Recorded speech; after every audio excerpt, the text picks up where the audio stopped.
আমরা অলসো ভিতরে ঢুকে গেছি টিকিটটা দেখানোর পরে আমাদেরকে এন্ট্রি দিয়ে দিয়েছে। আর টাইগারের জগতে আমরা ঢুকে গেছি। আর ভয় লাগতেছে তোমার? হ্যাঁ,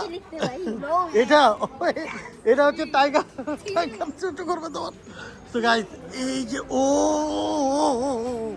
তো গাইস দেখো কতটা ভয়ঙ্কর।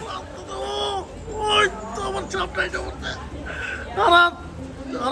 দেখছো তুমি দেখছো পাপাকে দেখার সাথে সাথে কিন্তু এই যে পাপার সাথে দেখা করার জন্য এসে পড়ছো। তুমি এখন বিশ্বাস করছো না? এদিকে অনেকটা রোদ, অনেক হট। আর এদিকে আবার চলে আসছে হ্যালো টাইগার। টাইগার কিন্তু কি যেন দেখতেছে, পাগল হয়ে বাইরে দেখতেছে, মানে ও একটু অস্থির বিস্থির করতেছে। বাট তো আরাস এই যে আবার সামনে আসতেছে।